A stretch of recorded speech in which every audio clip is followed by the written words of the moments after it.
Welcome to your Testing and Activities home base for the week. This is Dr. Barnett, and I will be guiding you through today's lesson. We are so grateful to the SDA Foundation for bringing the award-winning ANGST documentary to our school community. You are the first students in the school district to see this film. Before we dive into the Science of Stress lesson, you're going to take a very short Google survey about the film you just watched.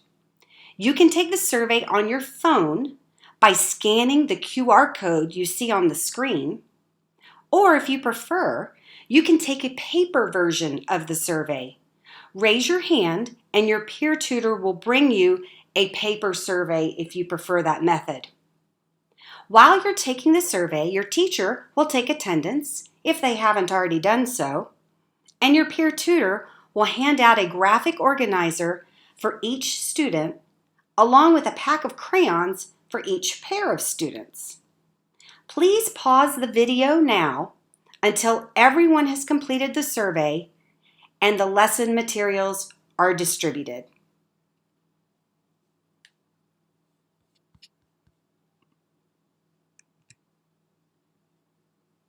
Thank you for completing the survey. Be sure to give any paper surveys back to your peer tutor, who will put them in a sealed envelope to preserve the confidentiality of your responses. Now on to our lesson. You will need a pen or a pencil.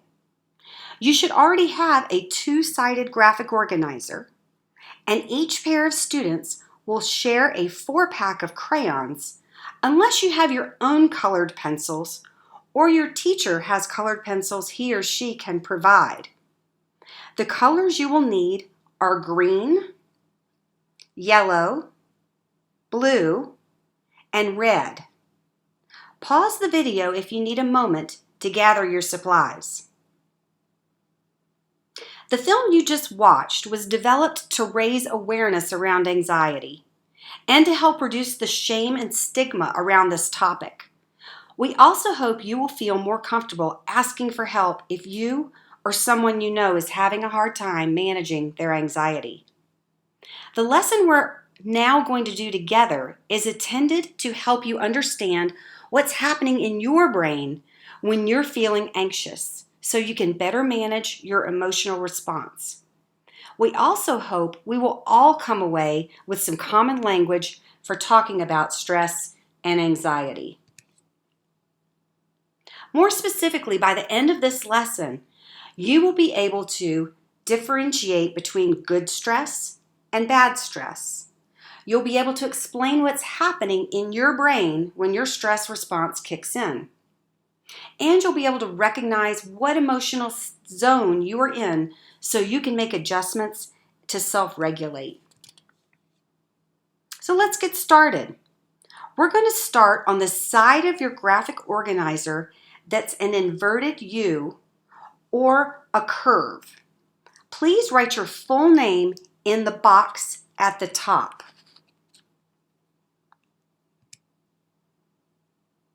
Now grab your green pencil or crayon. We're going to start by shading in the middle zone on your curve in green. The middle zone is labeled ideal stress. Lightly shade this region with a green crayon or pencil. This green zone represents the ideal balance of pressure and performance. According to the Yerkes-Dodson law, you are most productive and perform at peak effectiveness when you experience a moderate amount of pressure or stress. This is where you can experience flow, or the enjoyable state you feel when you're doing your best work. So now I want you to think of an activity or a situation that you really care about doing well. It might be a sport you compete in, or a form of visual art, or performing art. Maybe it's a skill you're working on, like cooking. I'm asking you to think of an activity that requires focus to do it really well. It could be playing the guitar, drawing, playing a challenging video game, skateboarding, shooting free throws, delivering a speech. It could be anything. Write that activity in the box found in the middle of the green zone.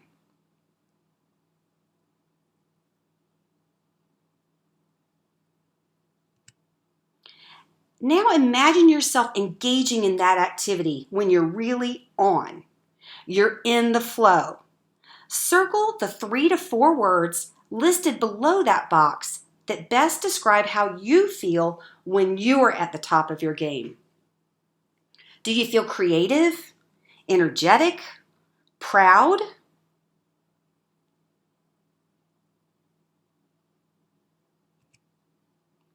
Now shade in the area labeled no stress or low stress with a blue crayon or pencil. There's nothing wrong with being in the blue zone. It's good to be mellow sometimes. But when you're trying to learn something new in school or another situation where you need to be highly productive, you'll want to find ways to upshift from the blue zone to the green zone. Now that you've shaded in that region, circle a couple of words that you typically feel when you aren't energized by what you're doing.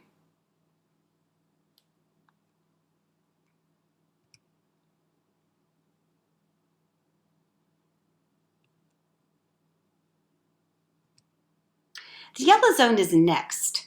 This region is labeled too much stress. Shade in this area with yellow. You might find yourself in this zone if the pressure is too great, or even if you're doing a challenging activity you enjoy, but you're doing it for too long without a break. When you find yourself in the yellow zone, your performance and productivity will decrease.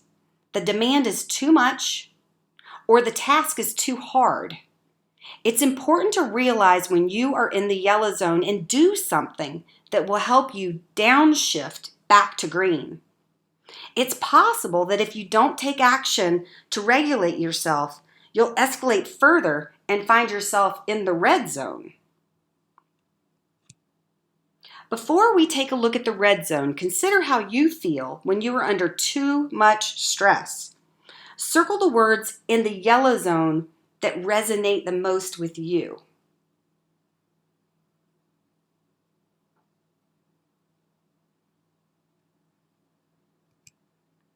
Now shade in the shutdown region with a red crayon or pencil. Hopefully you don't experience this zone very often.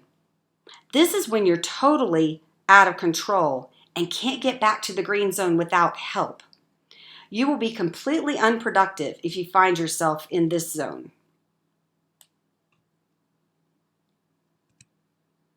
Now that you've spent some time interacting with the Yerkes-Dodson or inverted U curve, how do you think we should label the vertical axis on the left side of the chart?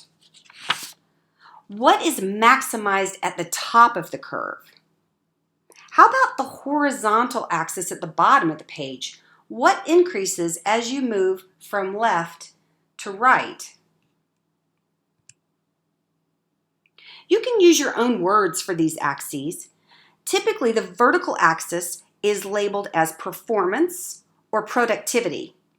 Performance and productivity are at their peak when you are in the green zone and decrease when you experience too much or not enough stress.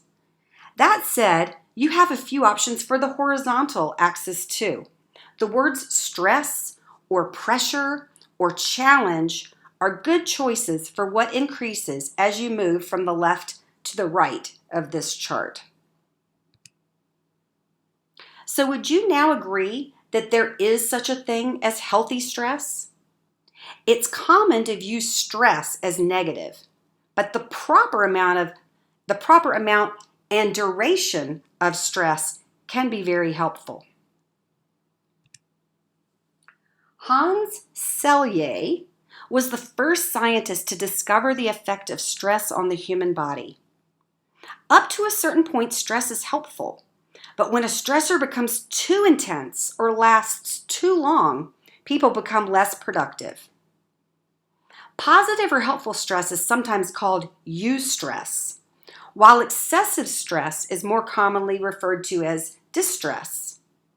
Good stress fuels our successes and achievements. Short bursts of good stress provide motivation to get something done or to overcome an obstacle. Eustress kicks in anytime you are out of your comfort zone, but are working towards something bigger, when you feel challenged in a good way. Whether a certain stressor is experienced as helpful or distressing is very individualized. Think about scary movies.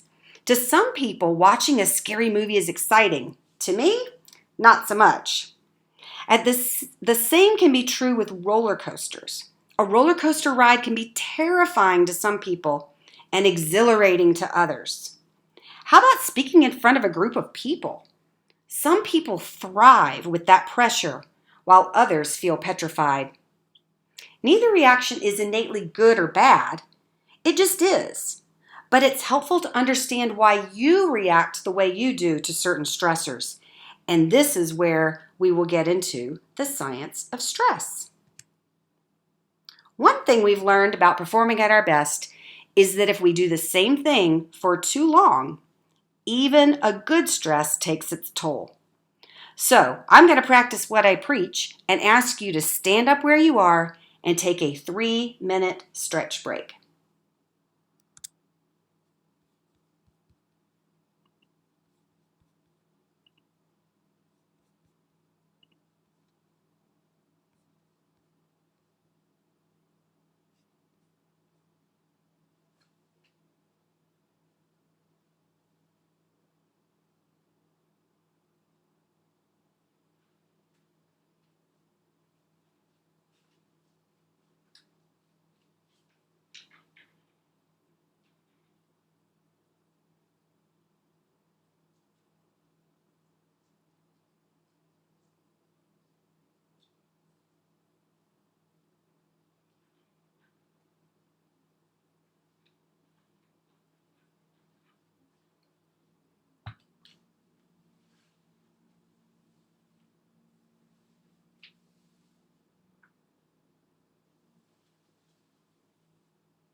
All right, welcome back. Let's turn our paper to the side with the brain on it. Remember, stress can be positive or negative. A moderate amount of stress for a short period of time helps keep you on your toes and focused. The stress response is your body's natural reaction to a perceived danger. When faced with potentially dangerous conditions, feeling stress and anxiety are not only normal, but are necessary for survival. Although we have evolved as humans, we retain an ancient structure in our brain that is designed to respond swiftly to a threat. This is known as the stress response system. Now shift your focus to the right side of your paper. In the box above the snake picture, write stress response system. Before we get into the parts that make up this system, let's talk about how it feels when your alarm system is triggered. When faced with new information from your senses, a signal goes to your amygdala. Imagine you are taking a hike and you hear a rattle, and then you see a rattlesnake coiled on the trail in front of you. The sensory neurons in your eyes and ears send signals to your alarm system, which is known as the amygdala.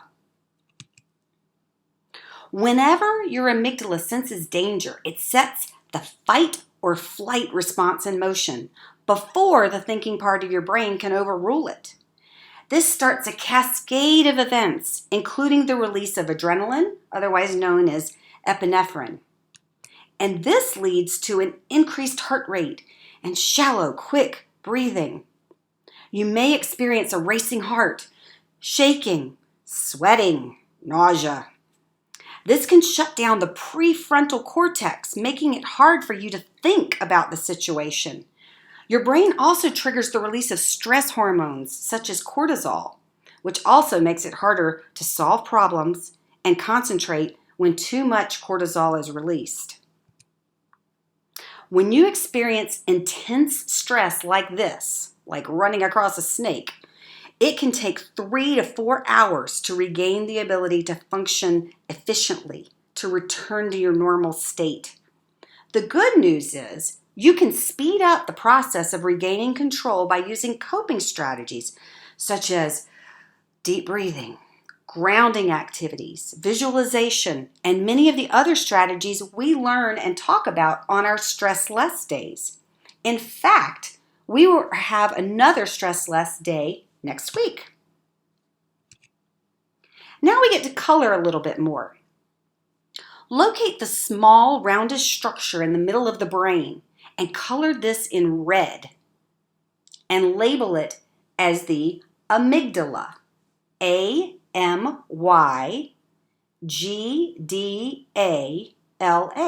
amygdala. The almond-shaped amygdala, the brain's center for fear processing, is responsible for identifying threats and preparing your body for action. The amygdala is the brain's alarm system, and it does important and sometimes life-saving work. The amygdala's counterpart is the prefrontal cortex. Label this structure and color it green. Your prefrontal cortex is your emotional regulation center. It's also vital for learning, reasoning, and problem solving. The relationship between the amygdala and the prefrontal cortex is key to having control over your emotions. The connection between these two areas is necessary for you to regulate the fear response. You might be interested to know that your prefrontal cortex is still developing and will continue to do so until you reach your mid-20s. Let's take a look at another way to think about the relationship between your brain's emotional center, the amygdala, and the more sophisticated control center, the prefrontal cortex.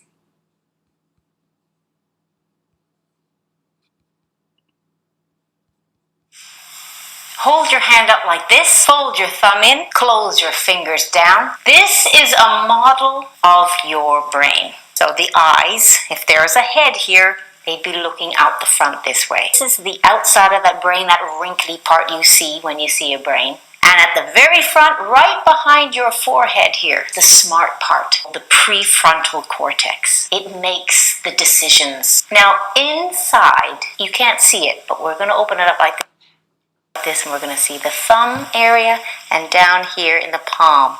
These two areas work together. The limbic system, the emotions, the feelings part. When you feel scared, when you're really angry, when you're out of control and you're upset, you can't think straight. And here, the brain stem keeps your heart beating and your lungs breathing, and it makes you move your hand away from a hot stove really quickly. These two areas working together saves your life from a tiger. It sends out a warning signal. Danger, danger, and our heart beats. We breathe fast and shallow. Our muscles tense so that we can run or we can fight and save our lives. Which is very handy if a tiger is chasing you. Not so handy if you're sitting in a classroom. Now what happens? The alarm will go off, and they're false alarms. You know false alarms in the school when the fire alarm goes off and there was no fire and we all have to leave the building anyway? Well, that's what happens here. Somebody might criticize you, or your teacher tells you to sit down and please do your work, and you get all upset. That's not a real alarm. You're not really in danger. Yet, the alarm is set and you flip your lid. You lose the smart part. And this part is now in control. What can you do to get this smart part back? Start breathing slow, in through your nose, out through your nose, way down into your belly.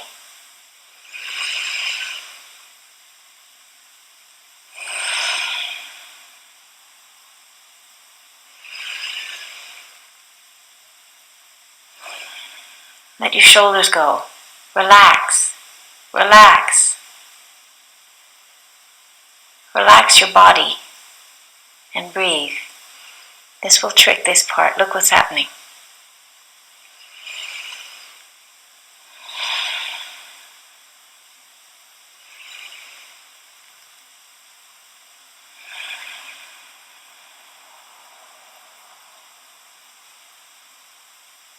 The smart part.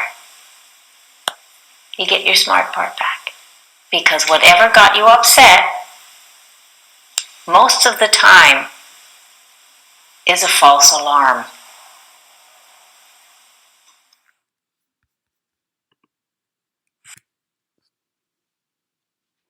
So, wrap your fingers on the right hand around your right thumb. When your prefrontal cortex is in control, you can respond reasonably to perceived dangers. You can think through how to respond. Now flip your lid and open your hand up completely. When your amygdala hijacks your brain, you feel frightened and out of control. There are strategies you can use to wrap that overactive thumb back up. When these strategies work, you are downshifting from the red or yellow zone to the green zone. So the next time you feel yourself starting to flip your lid, make a brain model with your hand.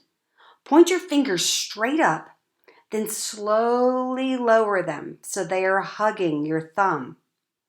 This will remind you to use your higher brain to help calm down those big feelings that come from your more primitive brain. One of my favorite brain hacks is amygdala distraction. Generally speaking, your brain isn't good at focusing on both emotions and thoughts at the same time. So if you realize you're feeling anxious, name that feeling, at least to yourself. When you name it, you can tame it. Say it to yourself, I'm feeling anxious and I want to calm down. You can kick your prefrontal cortex into gear. If you can do that, your amygdala will quiet down. They can't work at the same time. If you can activate your prefrontal cortex and hence shut off your amygdala even for a minute, Your amygdala can replenish some of the chemicals that help to keep it calm. So how do you activate your thinking brain? There are a few things you can do to distract yourself. Try counting backwards from a large number by sevens. Or listen to music and really focus on the lyrics. Or do a challenging puzzle that requires your attention, such as a crossword puzzle or Sudoku. Focus your attention on your environment. Try to memorize and recall all the objects you see in your room. A very simple way to activate your thinking brain is to do a physical activity that requires both sides of your body, like snapping your left fingers, then your right, back and forth. It really works. These are strategies you can use in the heat of the moment, so to speak, but one of the very best ways you can overcome an amygdala hijack is to prevent it from happening in the first place. When you practice stress less and mindfulness strategies when you're calm and in your green zone, you are much more likely to be able to access effective breathing, for example, when you need it. Then, when you find yourself in a stressful situation, it will be much easier to switch on the mindful part of your brain. Here are some specific explanations of why some stress-less strategies work. Deep breathing. When your alarm system is in overdrive, your heartbeat quickens and your breathing is shallow. If you can breathe deeply from your belly, from your diaphragm, you can stimulate the vagus nerve, which slows down your heart rate. If you practice deep breathing for 1 minute several times a day, your body will be more likely to access this technique when anxiety strikes. Practice anytime you're in the car or standing in line. I promise you'll feel better. 30 minutes of exercise significantly reduces stress at the moment and is also a way to prevent an upshift from the green to the yellow or red zone, because exercise boosts the release of endorphins and neurotransmitters that improve your mood, and exercise suppresses the release of the stress hormone cortisol. It keeps that hormone from being released in significant quantities. So if you regularly exercise and something stressful happens, you won't react as strongly. Laughter has many of the same benefits as exercise. And last but not least, the most protective thing you can do to prevent an amygdala hijack is to spend time with friends, both human and furry friends. Connecting with people and pets reduces the intensity of the biological stress response by stimulating the connection hormone oxytocin and limiting the release of the stress hormone cortisol. We hope you now can differentiate between good stress and bad stress. We hope you can explain what's happening in your brain when the stress response system kicks in. And we hope you recognize what emotional zone you're in, so now you can make adjustments to self-regulate. As always, whenever you need help downshifting from high alert to your ideal state, reach out to others, talk to a friend, a family member, a pal, a teacher, or another trusted adult. You might be interested to know that we're going to be screening the same angst documentary you just saw again on Tuesday night at 6 o'clock in our gym. Consider watching it again with your family. I've personally seen this movie multiple times, and I promise I learn something new every time I see it. The real power of the film is when it's used as a jumping off point for conversation. We know it's often hard to talk to a parent about stress or anxiety, but watching this film together will give you some common language to use. We care about each one of you, not just as a student learning in our classroom, but as a person walking in this world. Be kind to yourself and to each other.